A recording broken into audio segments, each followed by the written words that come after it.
কিয়ামতের আগে যে মালহামার যুদ্ধ হবে, তখন রাসূল সাল্লাল্লাহু আলাইহি ওয়াসাল্লাম বলেছেন মালহামার যুদ্ধের সময় মুসলমানদের ফুস্তাদ বা তাবু হবে, শিবির হবে এই ফিলিস্তিনের দামেস্কের পাশে আল গৌতা নামে এক জায়গা আছে, ওই গৌতাতে। এবং ঈসা আলাইহিস সালাম এসে যে দাজ্জালকে হত্যা করবেন সেটাও ওই শামে। ফিলিস্তিনের বাবুল লুদ এখনো একটা জায়গা আছে, ওই জায়গাটার নাম এখনো বাবুল লুদ, ওখানে তিনি দাজ্জালকে হত্যা করবেন। এবং সেখানে একটা সাদা মিনারা আছে, ফেরেশতার পাখায় ভর করে ঈসা আলাইহিস সালাম তখন সেখানে নেমে আসবেন। ওই ফিলিস্তিনের ওই শাম দেশের ওই মিনারার পাশে তিনি এসে পৃথিবীতে তিনি নুজুল করবেন, নুজুল ঈসা আলাইহিস সালাম। যেখানকার বেথলহামে ঈসা আলাইহিস সালাম, জেসাস ক্রাইস্ট তিনি জন্মগ্রহণ করেছেন, ঈসা আলাইহিস সালামের জন্মস্থান। তাহলে 3 জাইতুনের শপথের মাধ্যমে মূলত আল্লাহ তাআলা ঈসা আলাইহিস সালামের জন্মস্থানের শপথ করেছেন, কারণ সেখান থেকে ওহী বিচ্ছুরিত হয়েছে, ওনার কাছে ইনজিল নাজিল হয়েছিল।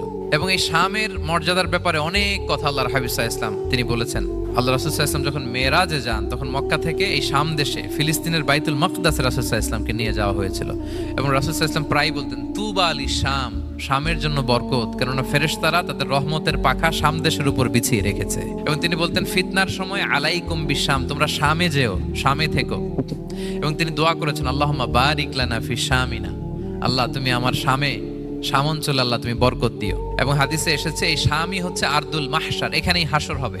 শাম অঞ্চলকে বিস্তীর্ণ করে এখানেই ময়দানুল মাহশার আল্লাহ তাআলা কায়েম করবেন, হাসরের ময়দান এখানেই হবে।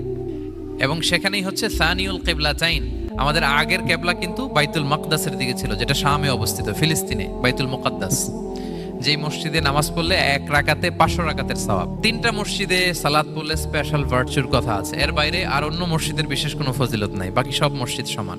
এক হচ্ছে মসজিদুল হারাম, 1 রাকাতে 1 লক্ষ রাকাত। 2 নম্বর মসজিদে নববী, 1 রাকাতে 1000 রাকাতের সওয়াব, আর একটা দুর্বল বর্ণনায় 50,000 রাকাতের সওয়াব। 3 নম্বরে এই মসজিদুল আকসা, 1 রাকাতে 500 রাকাতের সওয়াব। এই 3 মসজিদে যেন আমরা যে সালাত আদায় করতে পারি, আল্লাহ তুমি তৌফিক দান করো। 2 মসজিদে তো একেবারেই সহজ যাওয়া, মক্কা মদিনাতে। বাইতুল মাকদাসের জন্য আমরা যেতে পারি, আল্লাহ তুমি সেই পরিস্থিতি আমাদের জন্য তৈরি করে দাও। তো এই বাইতুল মাকদাসের দিকে রাসূল সাল্লাল্লাহু আলাইহি ওয়াসাল্লাম টানা 14 বছর নামাজ পড়েছেন। 14 বছর, প্রথম 13 বছর কোনো সমস্যা হয়নি মক্কায়, কারণ তখন কিবলা বাইতুল মুকাদ্দাস থাকলেও রাসূল সাল্লাল্লাহু আলাইহি ওয়াসাল্লাম সামনে রাখতেন কাবাকে, কিবলা বাইতুল মুকাদ্দাস, কিন্তু তিনি তো মক্কায় ছিলেন নবুয়তের প্রথম 13 বছর, সামনে কাবাকে রাখতেন, তারপরে টু দ্য ডাইরেকশন অফ বাইতুল মাকদাস। কিন্তু যখন মদিনায় গেলেন তখন তো আর কাবা নাই, তখন রাসূল সাল্লাল্লাহু আলাইহি ওয়াসাল্লাম কাবাকে মিস করতে আরম্ভ করলেন। আর প্রায় আল্লাহর কাছে কামনা করতেন আমার বংশের গোড়া ইব্রাহিম আলাইহিস সালামের রুট, যেখানে আমার জন্মস্থান, সেই কাবার দিকে যদি আবার কিবলাটা ফিরিয়ে দেয়া হতো। কদ নারা তাকাল্লুবা ওয়াজহিকা ফিস সামা ফালানুওয়াল্লিয়ান্নাকা কিবলাতান তারদাহা। আল্লাহ আয়াত নাযিল করলেন, নবী আপনি আকাশের দিকে তাকিয়ে কি ভাবেন আমি বুঝি, আপনি চান কিবলা যেন আমি মক্কার দিকে ঘুরিয়ে দেই, আল্লাহ তাআলা ঘুরিয়ে দিলেন। আল্লাহ বলেন ফাওয়াল্লি